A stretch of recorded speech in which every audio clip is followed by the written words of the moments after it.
So here you can see in the background, these are like the only other versions I currently have of Evil Lyn. I have the Origins version right here, and Revelations, which currently there are 2 more versions of her in the Revelations line. I believe Mattel Creations website just put up Dark Lyn for pre-order, and I did put in my pre-order for Dark Lyn because, well, not only she was in the Revelation show, but she looks awesome as well.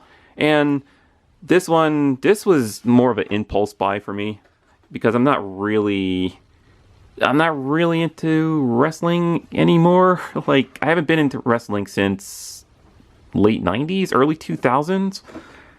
But I just thought this was a cool crossover, and I thought it would make a very good Evil Lyn variant.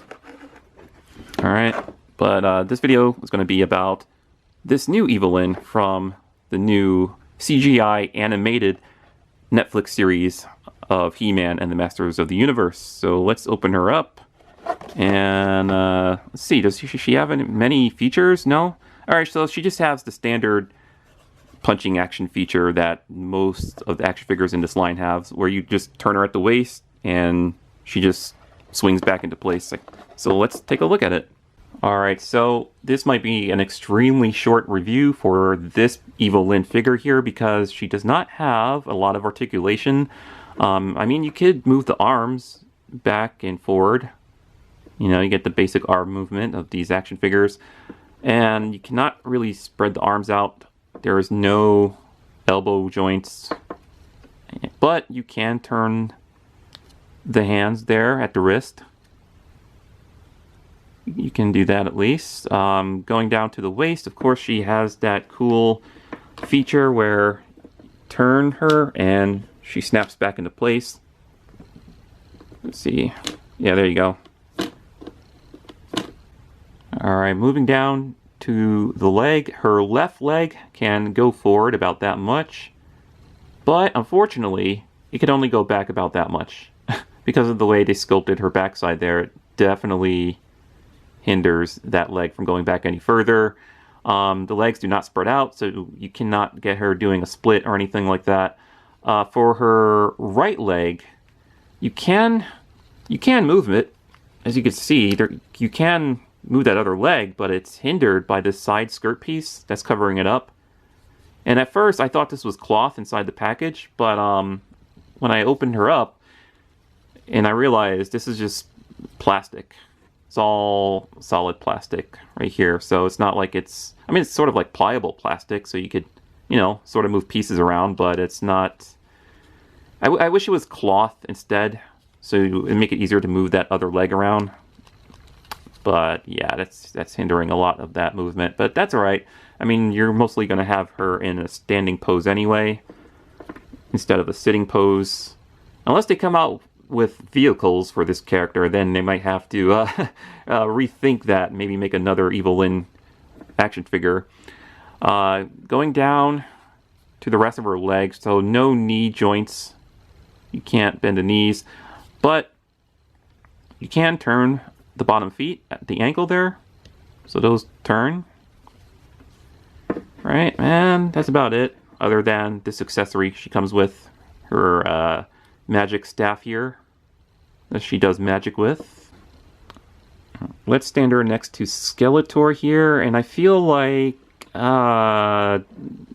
she's about the same size as the Skeletor action figure. I feel like on the show, Skeletor was much taller than Evil Lyn, but maybe it's just because of how much more imposing he looks. I don't know, but I feel like he's supposed to be taller. That's alright. Not a major complaint, because usually Mattel and Playmates Toys are known for making tall characters really small in action figure form. I know Playmates Toys was really bad with that when it comes to Ninja Turtle figures, where they're supposed to be like this huge giant character on the show, but for the toy they made him like really small. They did it for Super Shredder in the Teenage Mutant Ninja Turtles 2012 series, and that really annoyed me because he was such a cool design on the show, and when they made the toy, he was like, meh. It's about the same size as like this Skeletor or something. But no, it's all good. I still like these figures.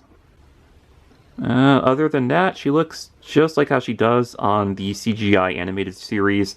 Would I recommend this figure? Well, I would only recommend this Evil Lyn if you feel like you are a completionist of this particular He-Man show or action figure line. Like, if you feel like you have to get all of the villains to go with your Skeletor, I would recommend picking her up.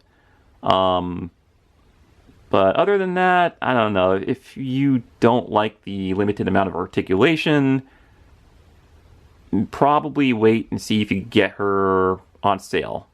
You know, if you wait and see if you can get her for like $10 or less. Well, actually, these are usually $10, right? Well, I would say that's up to you if you would like to add this Evil Lyn, but I would most likely recommend it if you are a completionist. Like, if you want to get all the bad guys and, you know, all the good guys, and if there's like one figure that you might not like all that much, but you still want to get it just because you want to complete your set of bad guys for this line, then, you know, go for it.